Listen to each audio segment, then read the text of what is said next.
Speaking 26, Aaron at speaking26.com. TOEFL iBT Speaking 26, Aaron at speaking26.com.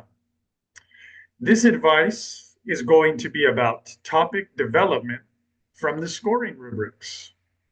When I was working with a person on TOEFL iBT speaking question number 1, the advice that came out was that I'm now going to give to you guys.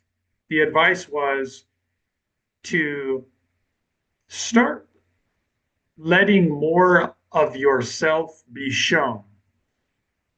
I was giving feedback about question number 1, and then she compared it to instances that have happened in her day-to-day life. So she recognized a pattern on something that she wants to improve. Maybe this is something that you could also benefit by improving on. Maybe this is something that will help you to score higher, get your 26 on TOEFL, IBT speaking faster, and finish your TOEFL faster overall. The thing was communicating from a very manufactured, cold, sterile, non-humane place versus opening up more as a human. The question was talking about, without saying the specific question, instead by giving you something that you could remember applies to multiple questions. The question was, it included our history as students, our years of being learners. And rather than giving a very personalized answer that she is connected to because it's her life and she has many, many years of being a learner, of being a student, instead of giving a personalized answer that her words are well connected to, that have a lot of meaning, she instead gave an overly manufactured answer. I said, this is the difference between the writing section and the speaking section. This is it right now. I said, this is why I don't teach writing. This is why I don't like it. There are people in my life that I like. I like them. They're something like a friend to me. I like that person. I like them as an individual, and I like the way they speak. But when I see and read the things that they wrote, that they spent the most time on writing, that they submitted as a written work, I can't stand it. I can't even finish reading their minimum 5-paragraph work. That's how pretentious and awful it becomes. And this is from a person that I like. I like them as an individual and the way that they speak. But maybe because through the written like in comparison to speaking, writers don't have intonation. In this video, you can see me animating myself to further express myself.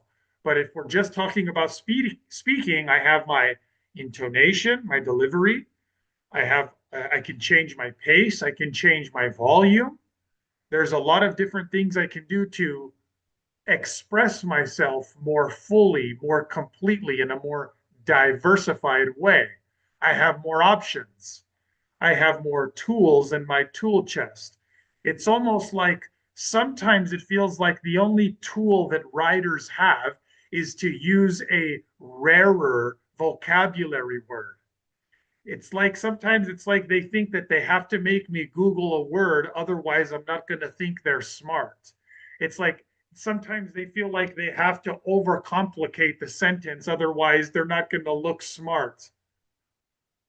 Maybe that's not what they're doing. Maybe that's not what their intention is, but it certainly comes off that way many, many, many times, even from people that I like. You benefit from this by making a distinction between the writing section and the speaking section. In the speaking section, just let it come out like I am now. Just let it come out like I am right now. Stop overthinking. You've already tried to finish your TOEFL.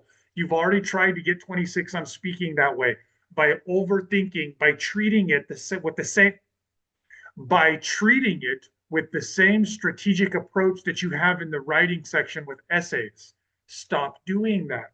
Instead, if there's something that you like about my speaking, it's probably because you can tell that I'm not hesitating and worried about filtering myself so much. I'm dancing with the ideas and words. I'm not slow down, Aaron. Inject a big vocabulary word so that they think you're smart. Instead, I'm comfortable with it flowing out. You could benefit from this because instead of hesitating and then only having one sentence come out, you could have two sentences come out. Your first one, you might not like so much. You might not be proud of it. You might not be confident that it's worthy of an advanced score. But I assure you, if you become more confident letting it come out, your second sentence that you wouldn't even get to in that hesitation, overthinking other version, your second sentence will be better. You will develop it based off of that first sentence that you said. So, guys, with TOEFL speaking, question number one, a big part of the reason why you struggle and have difficulty with familiar topics is because you overthink. You're treating it too much like a writing section independent question. You're trying too much to sound smart. You're trying too hard to be overly sophisticated. Let it come out. Feel more comfortable letting it flow, and you will score higher.